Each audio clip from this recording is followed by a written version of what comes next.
पहली बार विश्वविद्यालय परिसर से बाहर गोरखपुर महोत्सव में रोमांच, उमंग, उत्साह के साथ जायके का तड़का देखा गया। यहाँ कला संस्कृति का संगम तो होता ही है, साथ ही बच्चे भी अपना हुनर दिखाते हैं। महोत्सव में आने वाले लोग लजीज व्यंजनों का आनंद उठाते हैं। 2 दिवसीय गोरखपुर महोत्सव को ब्रज के लोक नृत्य के साथ ही घूमर और पनिहारी नृत्य और भव्यता प्रदान कर रही है। महोत्सव का उद्घाटन पर्यटन मंत्री नीलकंठ तिवारी, कृषि मंत्री ईश्वर प्रताप शाही व सदर सांसद रविकिशन शुक्ला ने दीप प्रज्वलित कर किया। वहीं मुख्य अतिथि पर्यटन मंत्री नीलकंठ तिवारी ने कहा कि गोरखपुर महोत्सव अपने आप में एक ऐतिहासिक महोत्सव है। पूर्वांचल की धरोहर को संजोए रखने वाला यह महोत्सव अपनी कला, संस्कृति, लोक परंपरा, साहित्य व भाषा से आमजन को रूबरू कराता है। ऐसे में प्रदेश सरकार द्वारा यह आयोजन काफ़ी सराहनीय है। इसके सफल आयोजन के लिए आयोजन समिति के सभी सदस्यों व जनपद वासियों को बधाई देता हूँ।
और कि कृपया अपने कर कमलों से दीप प्रज्वलन करके इस महोत्सव का, गोरखपुर महोत्सव 2021 का शुभारंभ करें।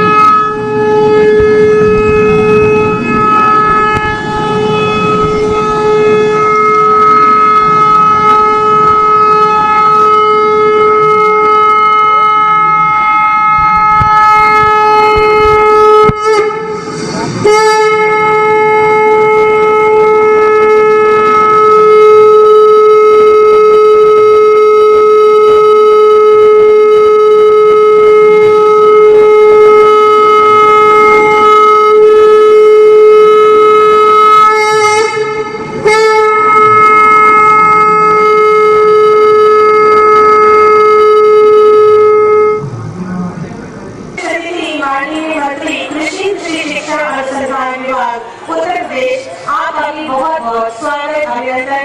2 मिनट तालियों की अपेक्षा आप सभी से। अतिथि देवो भव के श्री फतेह वालों से भी स्वागत अभिनंदन। सभी गणमान्य सम्मानित मंचासीन अतिथियों का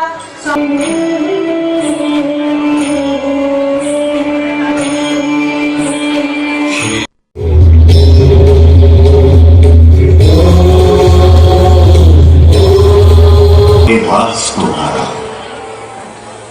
आस आस को तृप्ति तुम्हारी, सर सर कल कल रुंझुन रुंझुन। जलप्रपात चंदौली में है, एक छोटा सा जनपद बनारस से कट के बना, आप जानते हैं। चंद्रप्रभा वाटरफॉल विश्व का 3रे नंबर का सबसे बड़ा चंद्रप्रभा है वो फॉल। पर्यटकों के लिए एक अद्भुत केंद्र है, लेकिन उस पर किसी ने सोचा नहीं। ऐसे बहुत से स्थल हैं उत्तर प्रदेश में इको टूरिज्म को लेकर के, लेकिन किसी ने काम नहीं किया। लेकिन आदरणीय योगी जी की सरकार ने तय किया है कि उत्तर प्रदेश में कर्नाटक के बाद पहली बार इको टूरिज्म बोर्ड बनेगा, और इको टूरिज्म बोर्ड बना करके इन सभी स्थलों के विकास की योजना बना करके पर्यटकों को हम लाने का काम करेंगे। भाइयों बहनों, चौरी चौरा हमारे शहीदों का जो उन्होंने किया था, जो क्रांति का, जो स्वतंत्रता संग्राम का एक टर्निंग पॉइंट था उस पर कोई काम नहीं हुआ था। आपने देखा होगा भाई, आदरणीय जोगी जी ने लोकार्पण किया और एक भव्य और दिव्य वहां म्यूजियम भी हम प्लान कर रहे हैं। साथ ही साथ 2022 में 4 फरवरी को 100 साल पूरे हो रहे हैं चौरी चौरा कांड के।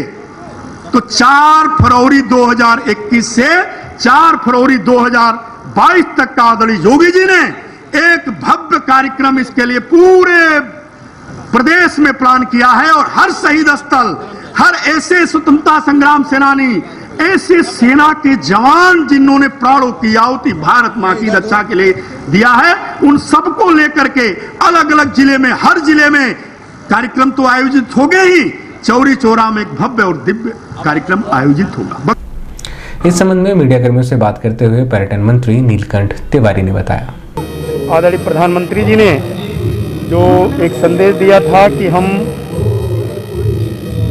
कोरोना से जंग भी लड़ेंगे और आगे भी बढ़ेंगे, उस संकल्प के साथ पूरी सतर्कता के साथ इस महोत्सव का आयोजन आदरणीय योगी जी के मार्गदर्शन में किया जा रहा है, जिससे एक नई स्फूर्ति और नई ऊर्जा आसपास के लोगों को प्राप्त होगी।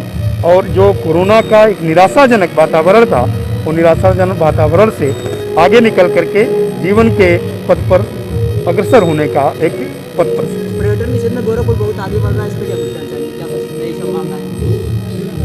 पर्यटन के 2 दर्जन से ज़्यादा स्थलों पर काम हो रहे हैं, 2 दर्जन से ज़्यादा स्थलों के विकास कार्य हो चुके हैं और एक पूरा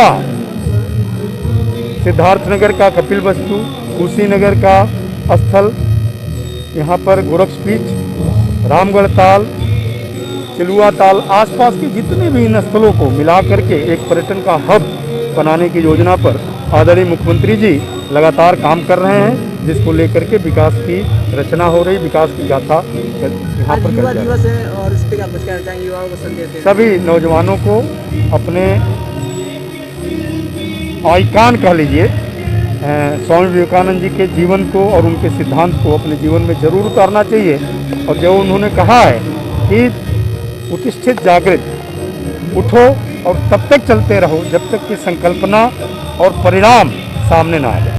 गोरखपुर